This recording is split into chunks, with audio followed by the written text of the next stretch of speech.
ಏನೋ ಸಮಾಚಾರ ಇಲ್ಲಿ ಬಂದು ಗದ್ದೆ ಬಿಡಿಸ್ಕೊಟ್ರಪ್ಪ ಗದ್ದೆ ಅದಿದ್ರೆ ಜೀವನ ನಮ್ದು, ಅದಿಲ್ದವ್ರು ಇಲ್ಲ ಕಣಪ್ಪ. ನನ್ನ ಎಡೆ ಮಾತು ಕಣಪ್ಪ. ನಮ್ದು ಎಡೆ ಮಾತು ಅದಿದ್ರೆ ಜೀವನ, ಇಲ್ದವ್ರು ಇಲ್ಲ ಕಣಪ್ಪ. ನಮ್ಗೆ ಅದು ಬಿಡಿಸೇ ಕೊಡ್ಬೇಕು ಕಣಪ್ಪ.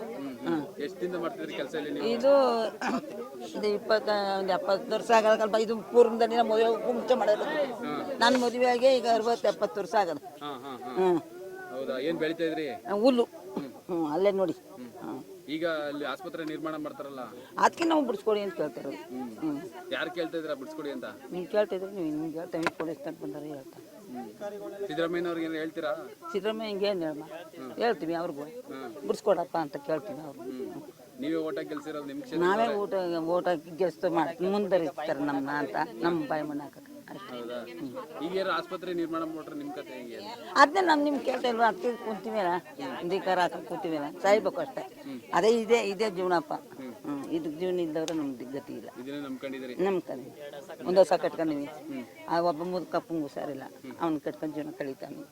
ಕೊಟ್ಟರೆ ಅವನು ಒಂದು ವೇಳೆ ಈಗ ಜಿಲ್ಲಾಡಳಿತ ನಿರ್ಮಾಣ ಮಾಡಿದ್ರೆ ಆಸ್ಪತ್ರೆನ ಏನು ಮಾಡೋದು?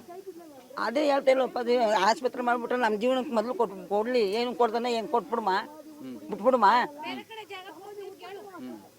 ನಮ್ಗೇನು ಬೇಕು ನಮ್ಗೆ ಆಧಾರ ತೋರಿಸ್ಲಿ. ನಿಮ್ಮ ಹೆಸರು? ಗೌರಮ್ಮ.